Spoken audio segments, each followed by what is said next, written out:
We can all agree that the Star Wars sequel trilogy is pretty horrible. I'm sure there's a small percentage of people who genuinely like those movies, but I'm not even kidding. I don't know if I've ever met a single person in real life or online that really likes the sequels. Maybe they exist, but I'm still searching. The real question of this whole thing is, Good why luck did the on sequels searching. fail? Why do so many people hate these movies? And I'm not even talking about the regular excuses that we all throw out, one major one being it was all Rian Johnson's fault. I'm talking about what is the deeper reason these movies actually failed? What was the actual mistake that doomed this trilogy from the very beginning? Don't Constant repeats, the occasional reusage of old plot points, characters going nowhere. We can make a list. Don't take it from me, take it from George Lucas himself. George Lucas did an interview years ago where he explained why the sequel trilogy was doomed from the start. And once you hear what he says and his mindset behind making movies, the sequel trilogy failure makes a lot more sense. To get a good understanding of all this, we have to go back to the very beginning. Him spraying down on this chair. So George Relatable. starts the interview by explaining how the Disney sale even happened in the first place. You know, I made the decision to sell the company with Star Wars. I made that decision because I looked at the future. I looked at the fact that I was going to have a baby. I looked at the fact that I was married. And I looked at the fact that I wanted to build a museum. And I looked at the fact that I wanted to make experimental films. And while he's explaining all that, he also admits something most people forget. So my life was going on a different track. I noticed the last few movies that I'd made were costing the company a lot of money, and I didn't think that was fair to the people that worked there or the company. Then he makes it clear that even before the Disney deal officially happened, he was already planning ahead for the future of Star Wars. I had made a decision to move ahead on the next Star Wars series, and we were starting to do that. So before Disney even fully takes over, George is saying that he was already moving forward on the next set of Star Wars movies. Like, Not it bad, was have really a contingency. happening. And then he This is his explains that baby, they were after all. already working on the actual writing side of it too, but things weren't really going perfectly. So you were starting to make the next Star Wars. Yeah. So, and we were working with a writer. It wasn't quite working out, but I was also, I was also stepping away a little bit and turning things over to Kathy Kennedy. So at this point, George is already stepping back a little and Kathy Kennedy is starting to take on more control behind the scenes. And then George explains that this is when Disney officially enters the picture, because Bob Iger straight up approaches him about buying Lucasfilm.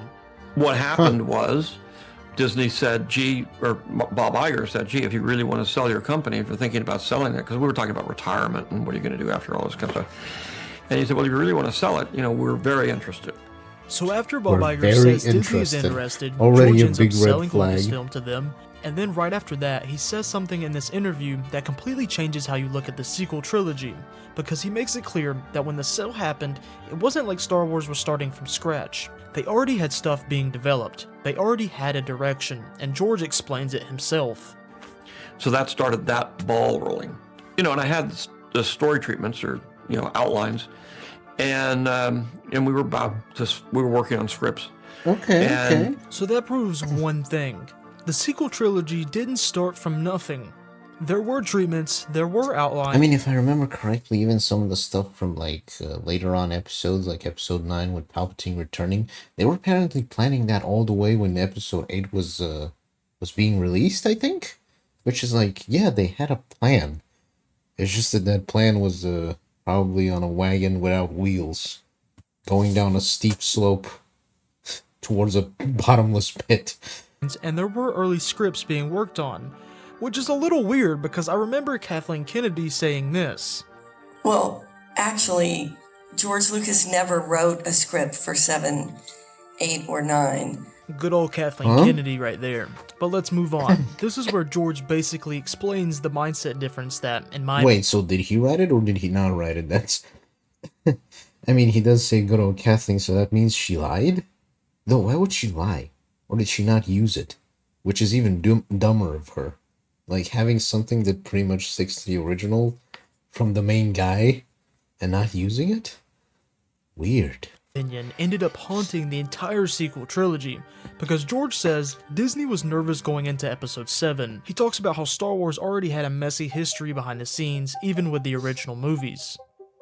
And Disney, who was a little nervous, there's one of the issues was the first 3 movies had all kinds of issues. And then he says what their mindset was when they looked at his story ideas. They looked at the stories and they said, we want to make something for the fans. I'm not gonna lie, on paper, that does sound like a good idea. Obviously you want people to enjoy the movie, but George explains that his goal was different. He wasn't trying to make something that would get the best reaction in that moment. He was trying to tell the next part of the story. So I said, all I want to do is Continuation, tell in a a story sense. of what happened. It started here and it went there. And then he says something that I think is the most important line in this entire interview, because he explains what Star Wars has always been about to him. It's all about generations, and it's about, the issues of fathers and sons and grandfathers, and it's a family soap opera.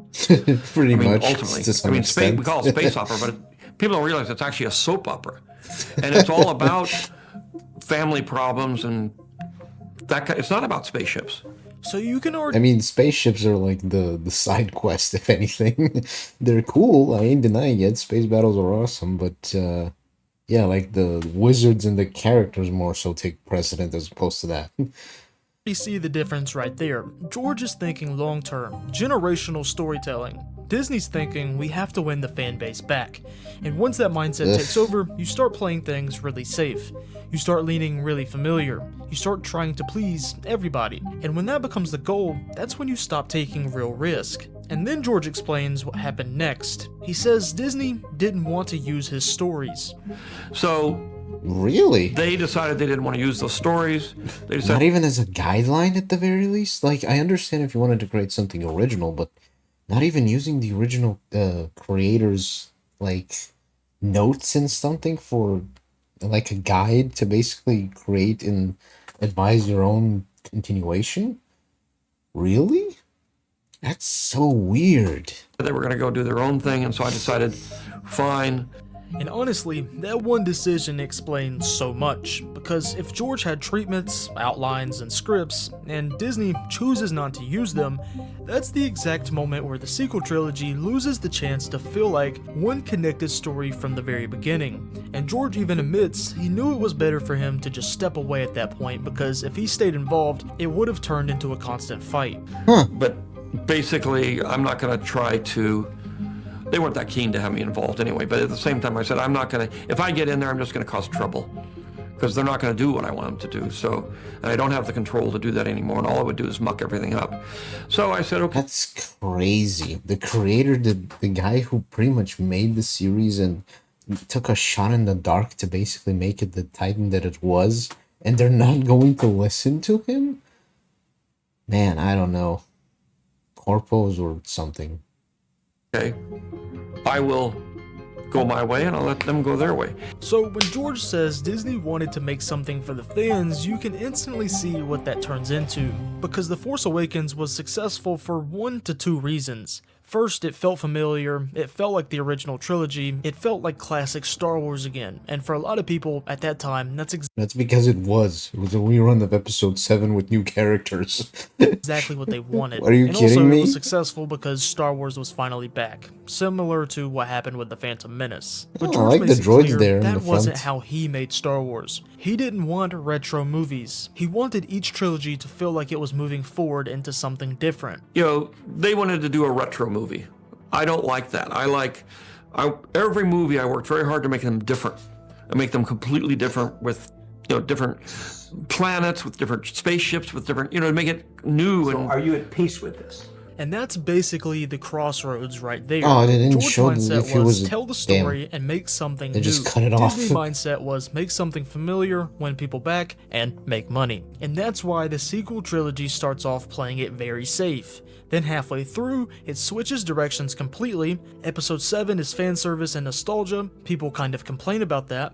So episode 8 tries to go and do something completely different. But the issue is, it was too different. Keeping it familiar and making it different can coexist at the same time. You branch off and you make new stories, but you build off of what started before it, hence keeping it familiar. So after the backlash of The Last Jedi, Episode 9 swings back in and tries to fix everything, but keeping it really familiar at the same time, bringing Palpatine back. And when the trilogy is pulled in different directions like that, it stops feeling like one story. So when you take everything that George says in this interview, it really comes down to one simple reason of why the sequels failed. Disney was focused on making Star Wars for the fans, instead of making Star Wars as a full story with one clear direction. And that's why the sequel— I mean, that's for the fans again. Like, they're trying to make it accessible and enjoyable for everyone, but not for the fans. trilogy is terrible. Not because Star Wars fans are impossible to please, but because the trilogy never fully committed to one good plan. So I want to know what you think. Do you agree with George Lucas's philosophy on making movies, telling the story no matter what the fans think, telling your story that goes with everything else? Or do you think Star Wars should always build around what the fans want and making money? Drop your takes down in the comments below, and if you enjoyed the video, hit the like button. It really does help push the video out, and you know what you need to do. You need to subscribe. Do it.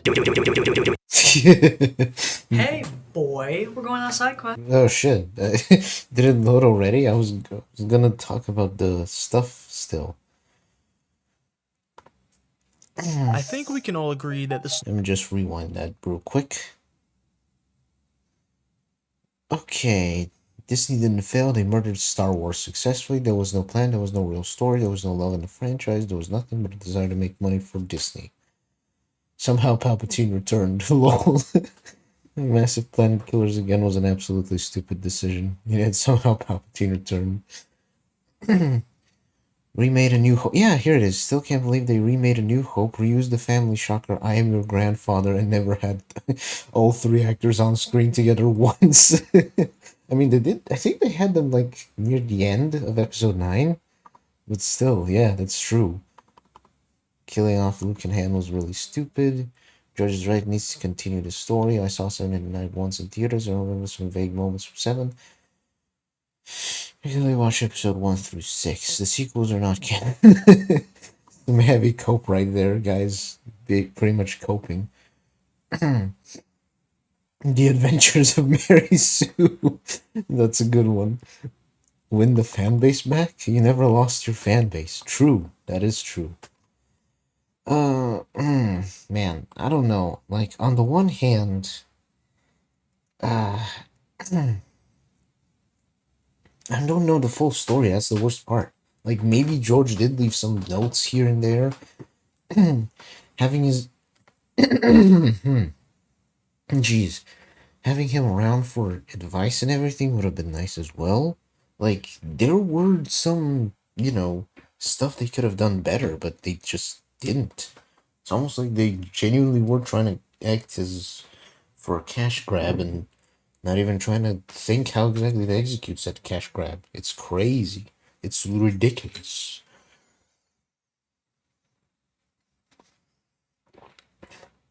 On the one hand, I think there genuinely was something there. Like, they could have gotten the characters way better than before. They could have explained them, their stories and origins way better. They could have had way better interactions and whatnot. Could have genuinely had could have been good, like, on God. But for some reason, they just they didn't care. They just did something and didn't even so much as plan for it or have notes for it. Granted, actually, they did have notes from George, apparently, but they both ignored him and his notes, which is, again, so stupid. Like, why wouldn't you take the creator of said franchise that made this shit and basically use it to your advantage? It's like, let's get the fans back.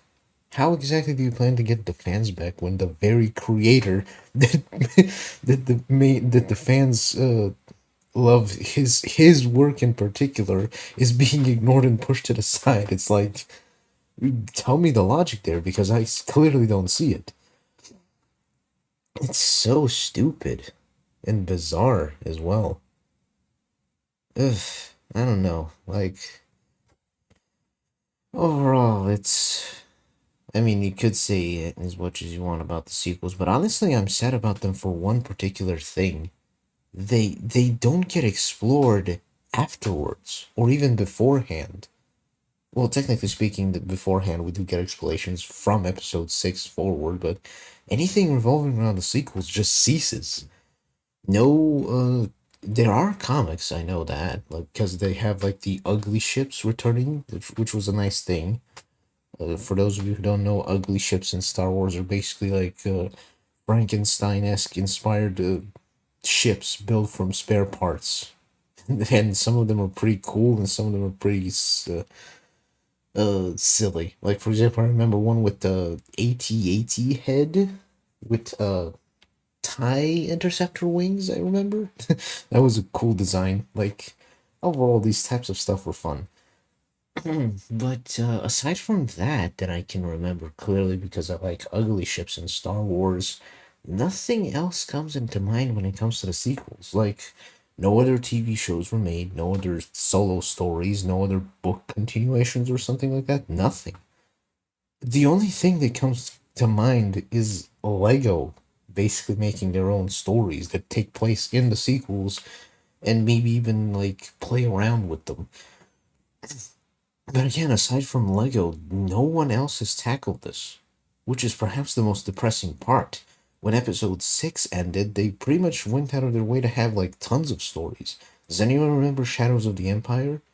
Like the guy that literally tried to be like kissing up to Palpatine's boots and being the second guy to quite literally stand up to Vader to compete with him in terms of competence. Like, that's apparently something that happened.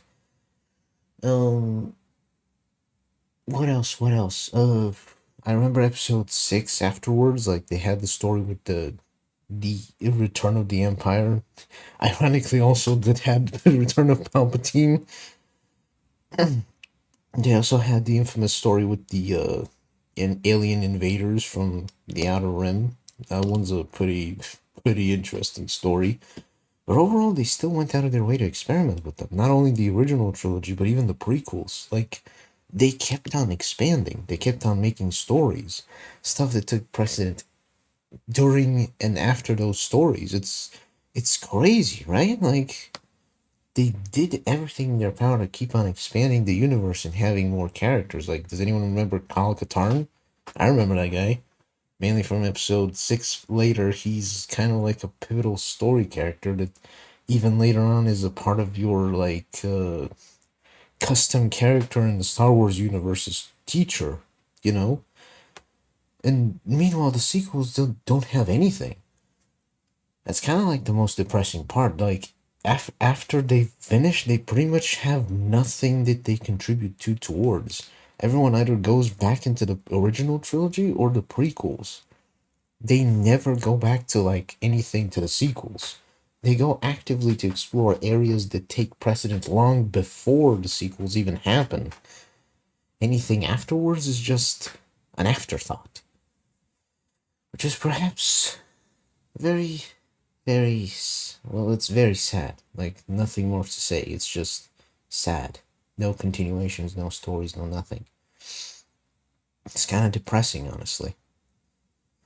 Even the prequels, as bad as they allegedly were, they still, made talk, had games, even stories that take precedent before and after them. Like, yeah, it's crazy. It's pretty crazy, not gonna lie. Quite the depressing decision. Oh well. Can't exactly win them all, I guess.